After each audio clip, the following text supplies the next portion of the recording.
I'm going to get all sciencey now with you, but this is going to be a simple video, and it's going to tell you the connection between your breathing and the center of your brain to do with your fight-flight response and how you can start to take control of it. There was a study in 2004 by Masoka and Homa, I'll drop a link below, that looked at the amygdala and how when stimulated it changed your breathing rate. This study, I think, was conducted probably on rodents. In fact, I believe it was. And what this study showed was something very interesting. And how I'm going to relate this study and the results of this study to the things that you can do and why you should do them to improve your overall psychology.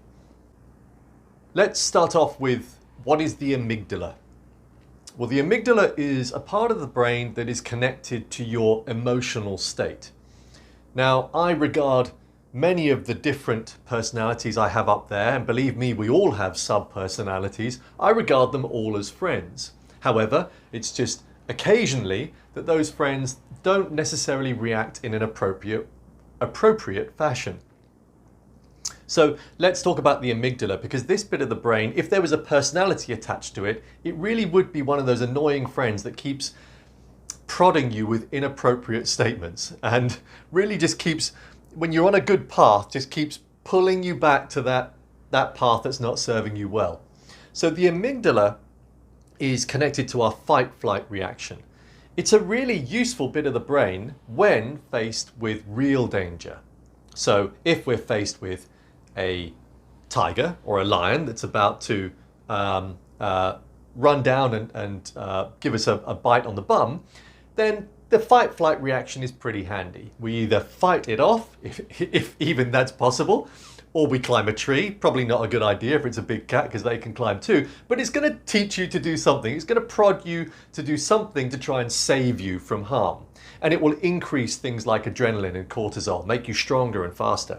So the amygdala is really important. So let's not down the amygdala too much. The problem is that the amygdala also acts in inappropriate situations when stimulated. And quite often, when we start to experience more and more negative events in our life, that amygdala just keeps getting fed more energy and will keep kicking in more inappropriate situations unless you start to build interventions into your life that dial down the response. So like I said, it's helpful, but it's also unhelpful. And you need to now take control of your psychological responses to given stimuli. But you can do that very easily. But interestingly, in this study, when rodents were stimulated in the amygdala, they discovered that different points of the amygdala, when stimulated, changed the breathing rate of the rodent. And the same goes for humans. So what that shows is that there are different breathing rates that are triggered under given stimuli.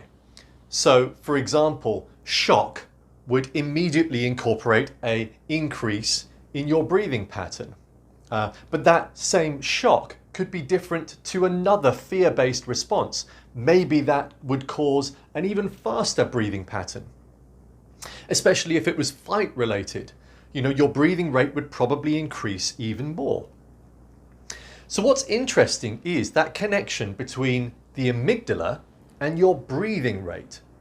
And if you reverse engineer it, if you start now to work on your breathing and you start to slow down your breathing at regular intervals in the day, this will retrain your body's responses and your amygdala-based responses.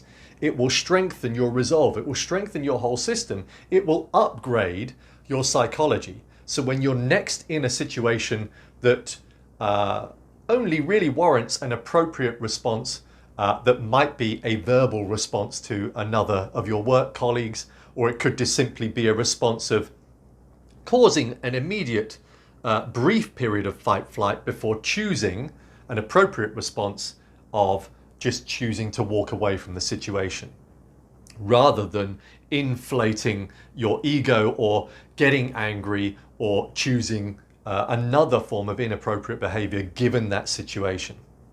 Now, of course, when you start training yourself in breath work, it doesn't mean that when you are faced with real danger that you're simply going to breathe through it and then get eaten by the tiger, because of course that would be inappropriate. That isn't going to happen. But what this does is just start to retrain your mind so that your mind chooses the right response in a given situation. Now, as a last point, if right now you are somebody that has either suffered some kind of trauma in your past, maybe you suffer quite regular bouts of high stress or panic attacks, then my new Transcend Your Trauma program that starts on the 24th could be something that you want to consider. I'll drop a link below for that. We talk a lot about breath work, we talk a lot about movement flow, and a whole load of other ideas that will start to rewire what's going on up here and how it reacts to given stimuli. Do connect with me on LinkedIn, David Florence. Do connect with me on my Instagram, evolution_of_Dave. Do sign up to the tribe in Facebook if you'd like. It's a free, Facebook group. Lots of people in there wanting to enhance their lives. Do check out the links below to do with the courses that I've done. You might want to do the same ones yourself. You might even want to become a coach yourself, so there'll be links for those. If you're interested in things like NMN and some of the supplementation that I take, again, there'll be a link for that. So do check out the description below. There's lots of information there. Look forward to seeing you on the next video. Bye for now.